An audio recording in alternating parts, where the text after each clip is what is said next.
Hi எல்லாருக்கும் வணக்கங்க. இன்னைக்கு நம்ம பிரெக்னன்சி சம்பந்தமான ஒரு வீடியோ தாங்க பார்க்க போறோம். இன்னைக்கு நம்ம பார்க்க போறது 3rd மந்தோட பிரெக்னன்சி சிம்டம்ஸ் எப்படி இருக்கும்ன்றது தெரிஞ்சுக்க போறோம். 3வது மாதம் கர்ப்ப காலம் பார்த்தீங்கன்னா 9 வாரத்துல இருந்து 13 வாரம் வரைக்கும் எடுத்துப்பாங்க. பிரெக்னன்சி ஸ்டார்ட் ஆன ஃபர்ஸ்ட் ஸ்கேன் 45 நாள்ல எடுப்பாங்க. அடுத்த ஸ்கேன் 3ஆம் மாதம் எடுப்பாங்க. இந்த ஸ்கேன் கண்டிப்பா எடுக்கணும்னு சொல்லுவாங்க. ஏன்னா ரொம்ப முக்கியமான ஸ்கேன்.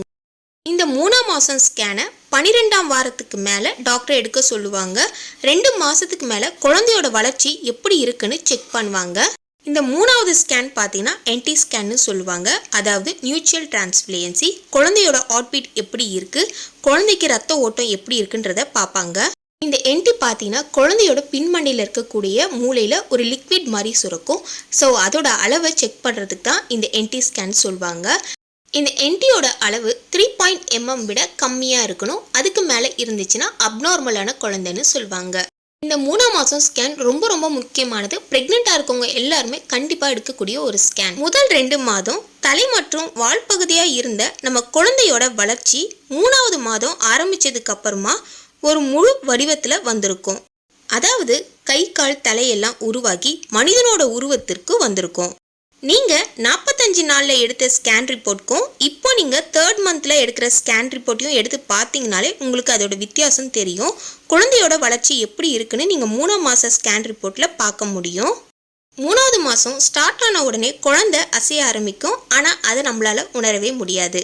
6வது மாதத்தில் வர மாதிரி ரொம்ப அசைவுலாம் தெரியாதுங்க. லைட்டாக தான் தெரியும். அதுக்கு பேர் பார்த்தீங்கன்னா பட்டர்ஃப்ளை மூமெண்ட்டுன்னு சொல்லுவாங்க. ரொம்ப நல்லாயிருக்கும்.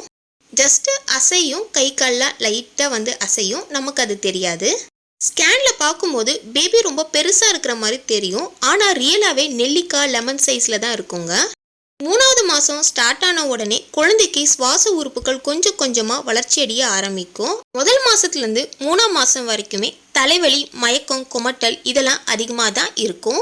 3ஆம் மாதம் முடியும் போது இதெல்லாம் கொஞ்சம் கொஞ்சமாக குறைய ஆரம்பிக்கும். 3வது மாதம் வரைக்குமே நல்லா பசிக்க ஆரம்பிக்கும்.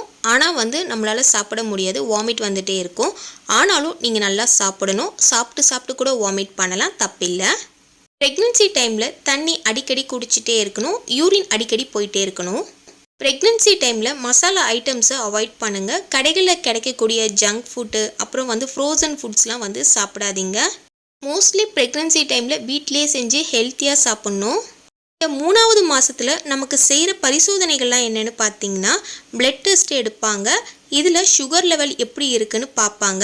தைராய்டு பிரச்சனை இருக்கான்னு பார்ப்பாங்க. ஹெச்பி லெவல் எவ்வளோ இருக்கணும்னு பார்த்தீங்கன்னா ஹீமோக்ளோபின் 10லேருந்து 12க்கு மேலே இருக்கணும். ஸோ அதுக்கு கீழே கம்மியாக இருக்கக்கூடாதுன்னு சொல்லுவாங்க. ஹீமோக்ளோபின் லெவலை இன்க்ரீஸ் பண்ணுறதுக்கான ஃபுட்லாம் அதிகமாக எடுத்துக்க சொல்லுவாங்க. Iron tablet, calcium tablet, folic acid இந்த டேப்லெட்லாம் குழந்தையோட ஆரோக்கியமான வளர்ச்சிக்கு தேவை. ஸோ குழந்தை ரொம்ப ஆரோக்கியமாக இருக்கிறதுக்கு இவங்க கொடுக்குற டேப்லெட்ஸ் எல்லாமே நம்ம சாப்பிட்டுட்டு வரணும். இது கூடவே பார்த்தீங்கன்னா அயன் லெவலை இன்க்ரீஸ் பண்ணுறதுக்கு உலர் திராட்சையை சாப்பிட சொல்லுவாங்க. அவங்க ப்ரெக்னென்சி கிட்டில் டேட்ஸ் கொடுப்பாங்க. ஸோ அதையும் நீங்கள் சீட்லெஸ் இல்லாத டேட்ஸ் தான் கொடுப்பாங்க. ஸோ அதையும் நீங்கள் சாப்பிட்டுட்டு வரணும். கருமுட்டை ஆரோக்கியமாக இருந்தால் தான் ஆரோக்கியமான குழந்தையை பெற்றெடுக்க முடியும். இந்த 3 மாதம் ரொம்ப கவனமாக இருக்கணும். வீட்டு வேலையெல்லாம் செய்யாதீங்க. மாடிப்படி ஏறி இறங்காதீங்க. ப்ரெக்னெண்ட்டாக இருக்கும்போது முதல் 3 மாதம் ட்ராவல் பண்ணாதீங்க. இந்த முதல் 3 மாதத்தில் இருக்கிற அறிகுறி மற்றும் ஸ்கேன் அண்ட் டெஸ்ட் என்ன பரிசோதனை செய்வாங்கன்னு சொல்லி டீட்டெயிலாக பார்த்துருப்போம். இந்த வீடியோ பதிவு உங்களுக்கு பயனுள்ளதாக இருந்துச்சுன்னா நம்ம சேனலை சப்ஸ்கிரைப் பண்ணிவிடுங்க. Thank you so much. பாய்.